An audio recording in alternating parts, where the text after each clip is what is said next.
Thomas Feldable. I'm the Deputy Commissioner at the Insurance Department.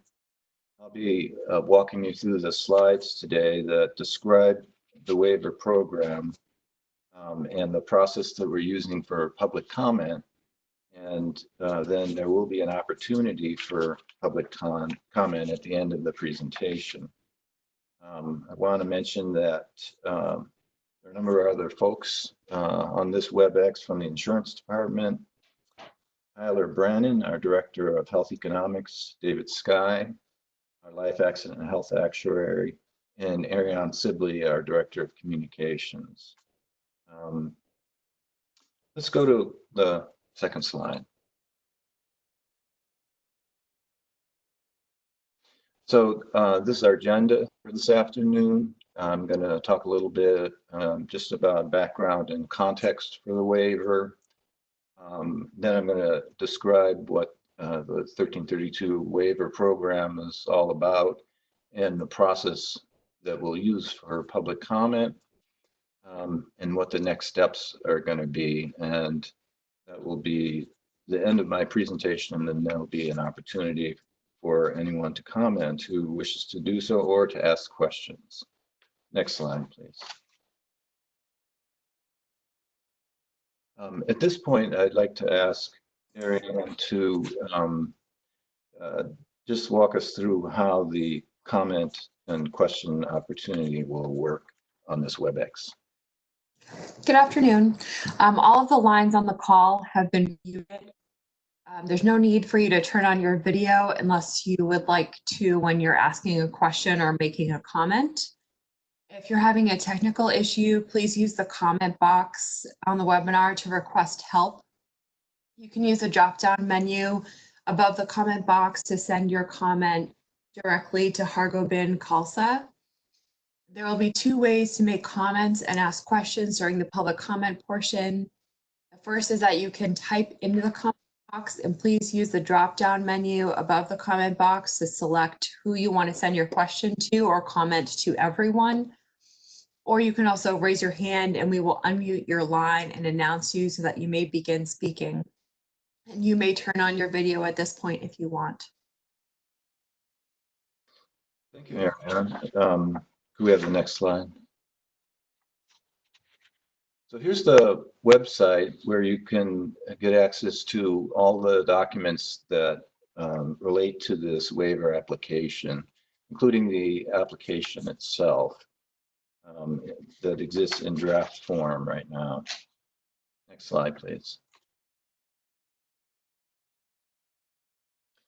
So the first point to make is that this putting together this waiver has been a joint effort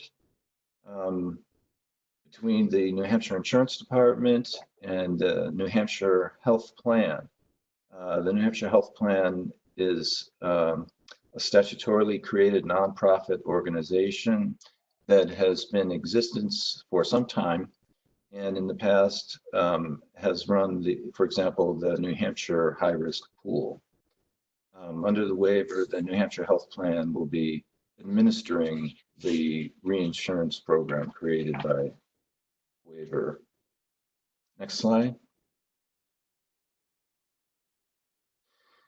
Now I want to just give you a brief overview of the New Hampshire marketplace and the history of the individual market, which is the subject of the 1332 waiver.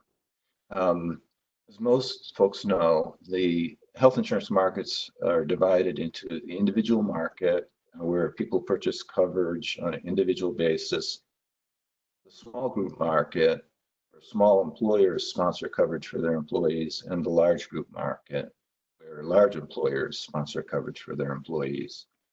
The individual market has always been a market subject to challenge over the years, simply because of the fact that people buy coverage on a one-by-one basis. And they are joining the market because they think the coverage would be valuable.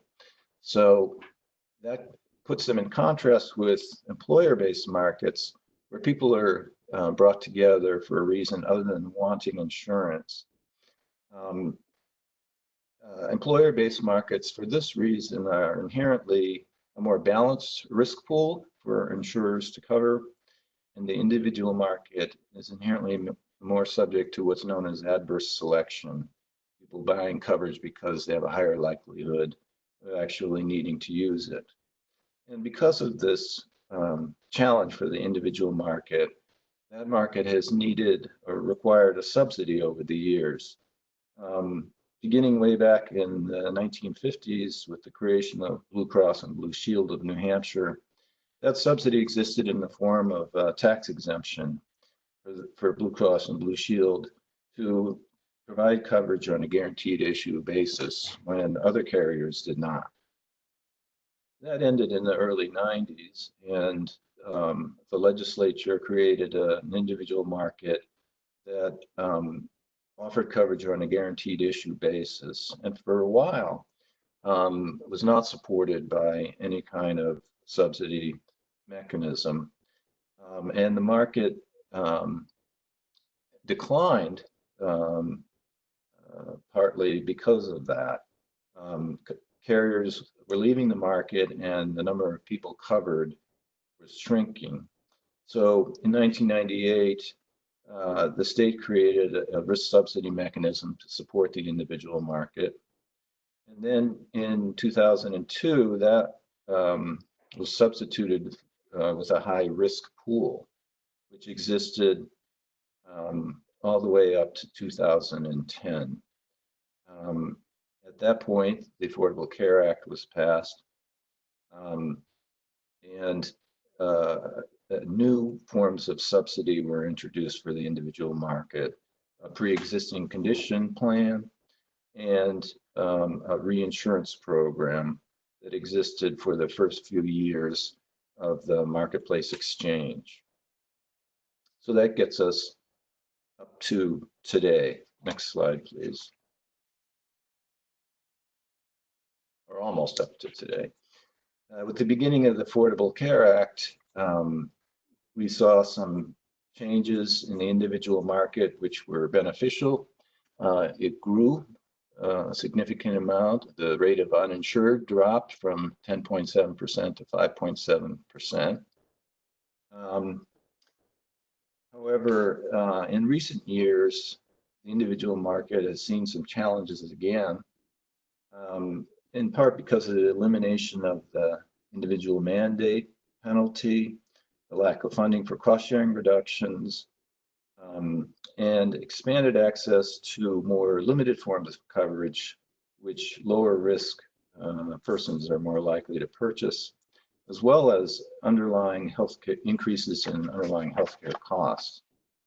Next slide, please. So during this period of time, we've seen a decline in the number of insurers in the individual market from 2015, when we had 5 insurers, to 2020, when we have 3 insurers in the individual market. And we have also seen a decline in the number of people enrolled in the individual market who are not eligible for a subsidy. That population was 25,000 in 2017 and is down to 16,000. And we believe that's primarily because of the significant increase in premiums that occurred in that period. Next slide, please. So in response to these developments in the individual market, the legislature and the governor took action to pass a piece of legislation that was associated with the budget bill, House Bill 4, and that required the Insurance Department and the New Hampshire Health Plan to explore creating a risk stabilization program to support the individual market. And the way it worked is that the Insurance Department was required to retain actuarial assistance and to analyze whether a reinsurance mechanism or something like that would improve the individual market and improve the stability of the market. So we did that, and the legislation then required that the department work with the New Hampshire Health Plan to come up with a design for the program. Next slide, please. So to understand the waiver application, it's important to know a little bit about what the waiver is under the Affordable Care Act. The ACA allows that states may apply for what they call a state relief and empowerment waiver, what used to be known as the state innovation waiver. And it allows a state to use innovative strategies to address the particular circumstances and challenges of that market. New Hampshire is seeking a 5-year waiver, and what we're trying to do is to implement what's best described as a state-based reinsurance program, funded in large part through federal pass-through funding. Next slide, please. Under the ACA provisions for a waiver program, states are allowed to pursue a waiver if they can show that they meet the 4 guardrails, the federal restrictions on how far a waiver can go. The 4 guardrails are listed here on the slide. There can be no diminution of coverage, basically. So there's a comprehensiveness requirement. There also can be no diminution in the affordability of coverage. And scope of coverage as well can't come out worse under the waiver. So the number of people covered or enrolled in coverage has to be at least as good as present day. And there can be no contribution of the program to the federal deficit. Next slide, please.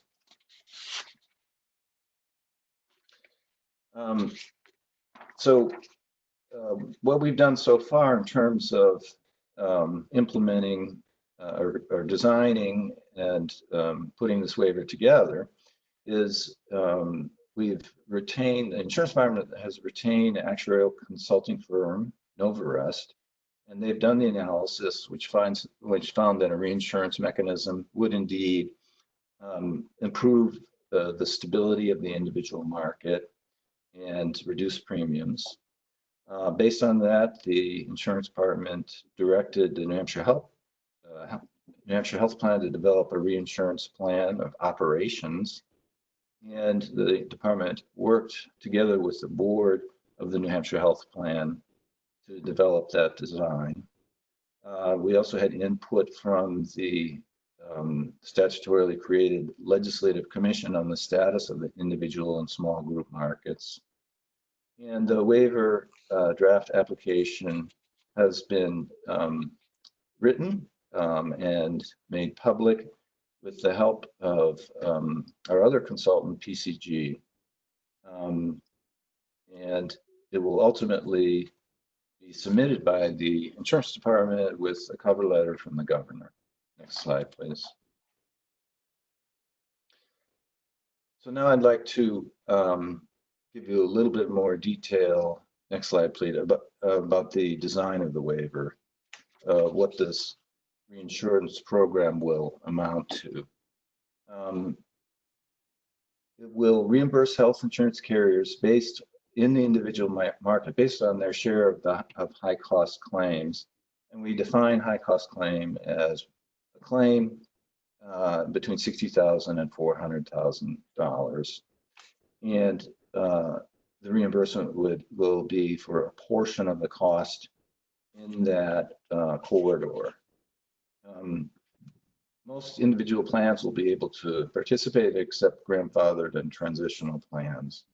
It will be invisible to the consumer.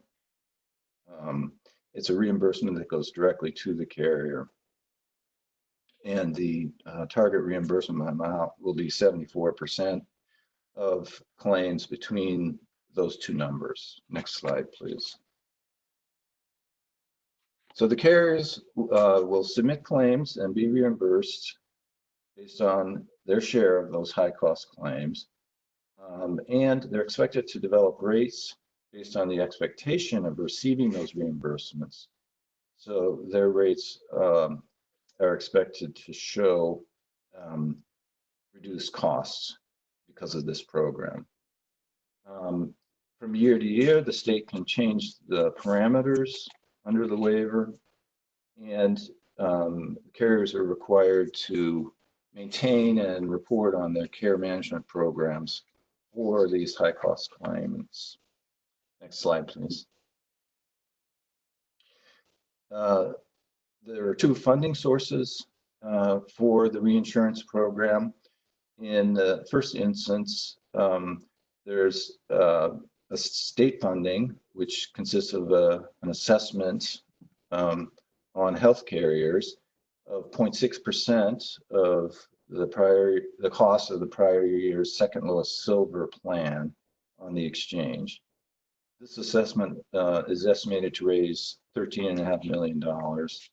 And then the rest of the funding comes from the federal government through what, based on the savings that the federal government achieves because of the program, which is estimated to be $33 million in 2021. This cost is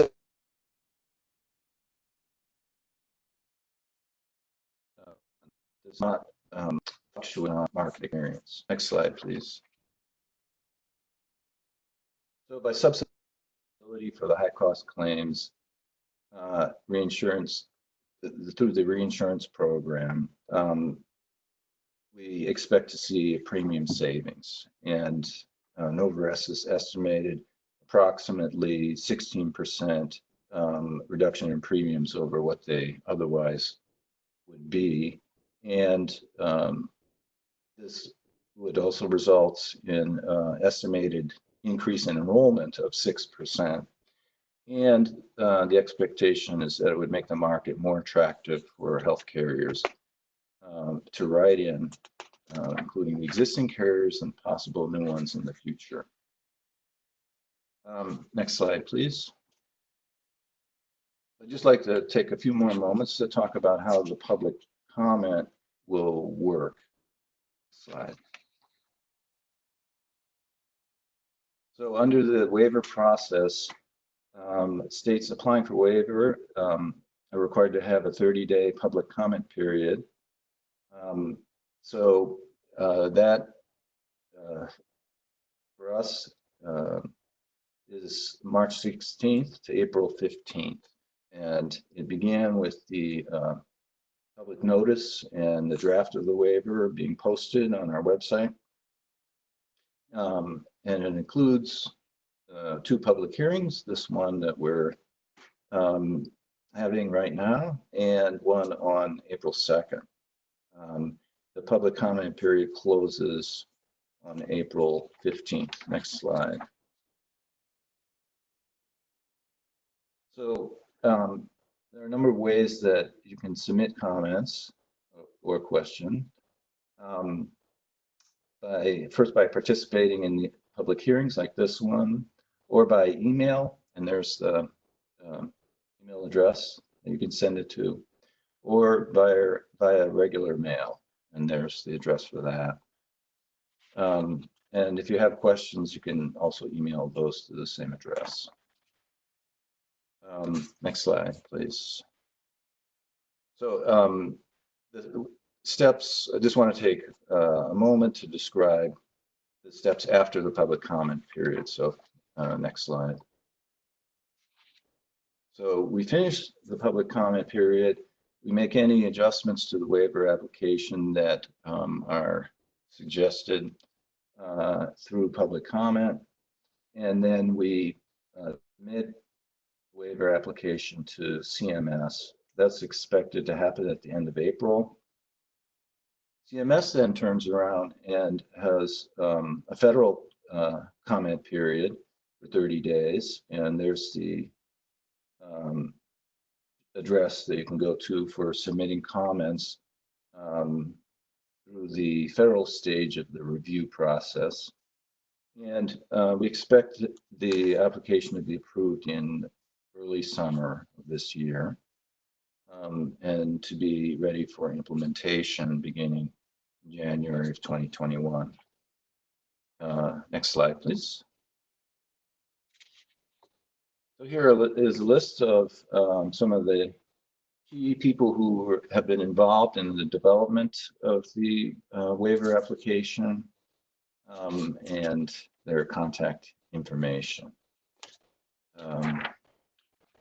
Next slide, please. So now it's time for public comments. Next slide.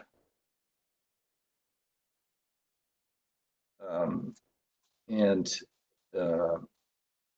want to remind you again that you can raise your hand or alternately submit comments through the chat box of the webinar, and ask questions as well. So Alex, we have one question in the chat box, so we can start with that. Question is from Lucy Hodder saying, can you explain more about the expectations around care management by the carriers? Yeah. The issue there is that when you have a reinsurance program that's going to reimburse a carrier for a significant portion of a high cost claim, you want to ensure that the carrier is still incentivized to control those costs. And one way we do that in this program is by not reimbursing 100% of the claims in that corridor.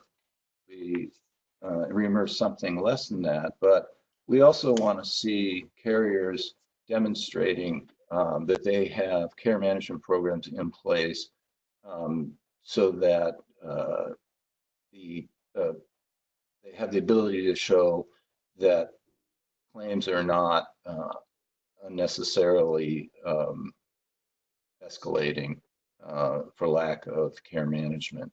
And that's a federal requirement, but that's the reason it makes sense, is the incentive structure once you implement a reinsurance program.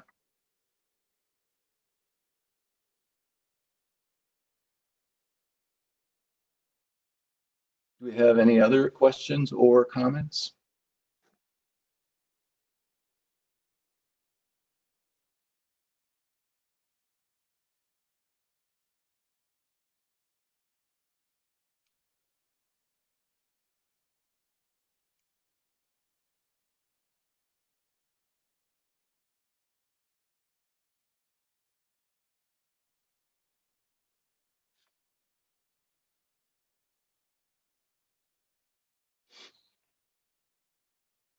I think Lucy has another question.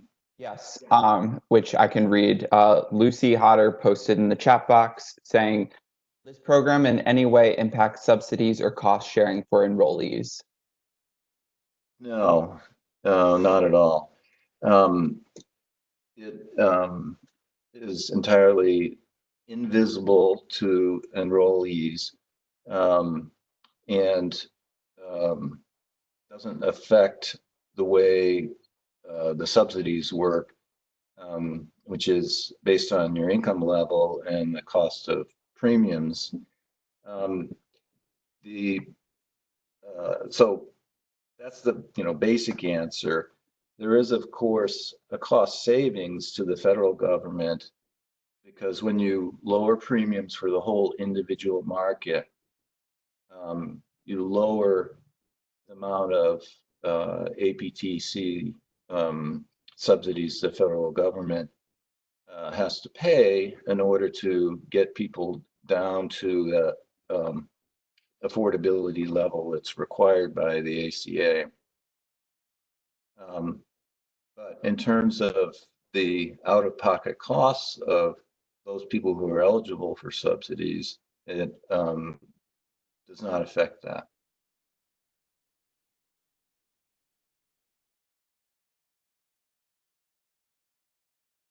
As of right now, there are no other hands raised. If you have a question, please press the raise your hand button and I'll unmute your line. But I don't see any right now.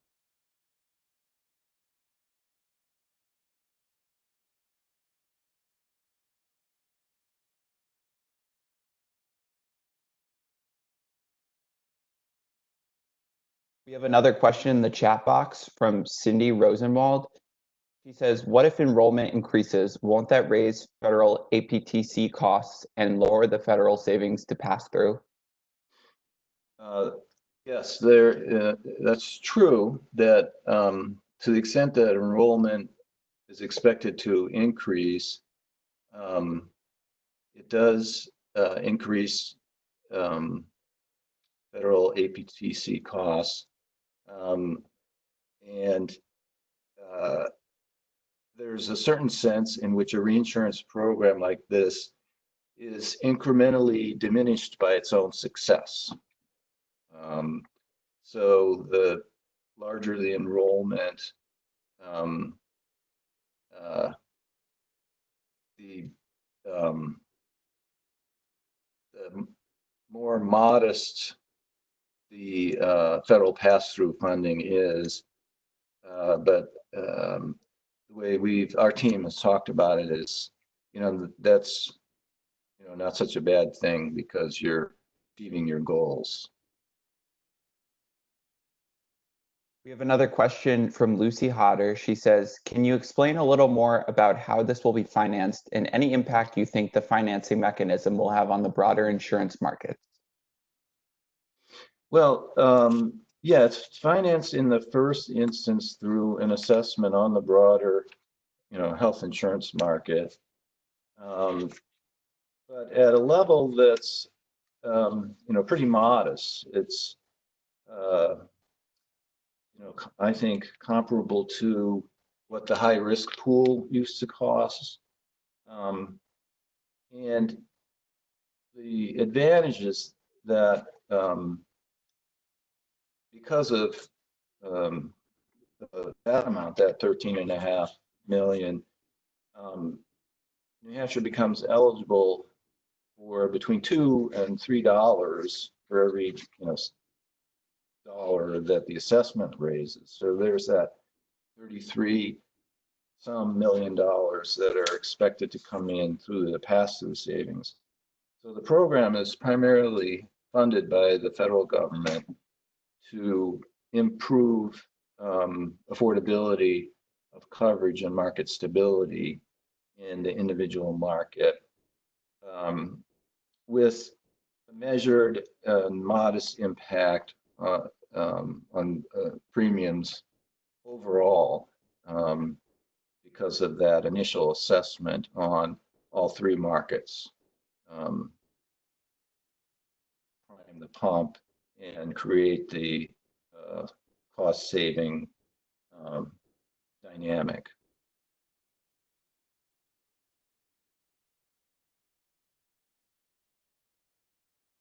Thanks, Alex. Just another reminder, please press the raise your hand button if you have a question. I'll unmute your line. You can also put any questions in the chat box. Right now, we have no questions. Sorry, we have one question that just came in. So Cindy Rosenwald asks, what kind of impact on premium tax revenues will you project? You unmute David Sky and we'll have him answer that one. Can you hear me? Yes. You're unmuted, David. What state premium tax revenues? I think it would be roughly immaterial. The employers react a lot. Purchasers react to a lot of different phenomena going on in the market. So But all things being equal, there might be a slight, maybe, if no one makes any changes in their buying decisions, there might be an increase in premium tax attributable to the group market, but there might be a small decrease in premium tax attributable to the individual market. So on the whole, I don't expect any significant changes to premium tax revenue to the state.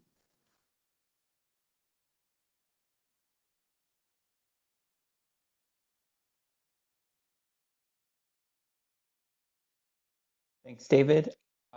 Again, press the raise your hand button for me to unmute you, or send any more questions in the chat box. Right now, nobody's raised their hand and there are no questions, so we'll wait another minute or so, see if anyone else has questions.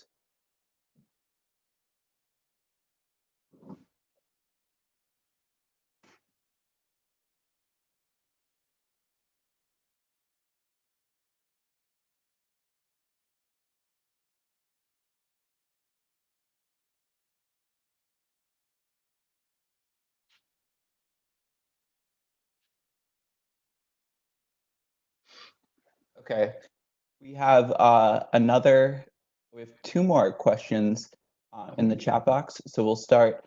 If group market revenues go up, does that mean premiums have increased? Yeah, just by that incremental amount of the assessment, which I was describing before, as comparable to the assessment that supported prior programs supporting the individual market that have existed over the years. Right. And what was the other question? So the second question was, is this a 3-year waiver? Oh, it's a 5-year waiver with the option to make adjustments to the program from year to year, and the options to end the program at the end of each year, or any of the 5 years of the program.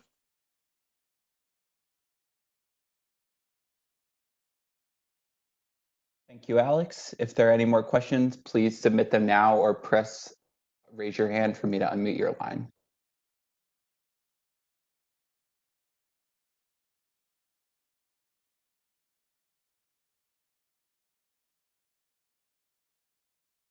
You're welcome. Lucy says thank you. It looks like there are no more questions, so I'll turn it back over to you, Alex. You're welcome to Cindy Roosevelt as well. Thank you. Well, thank you everyone for participating. There will be another opportunity to repeat this experience. If you're interested, another public hearing on April 2nd. Anyone wishing to submit written comments will have until April 15th. And so thank you very much, and see you later.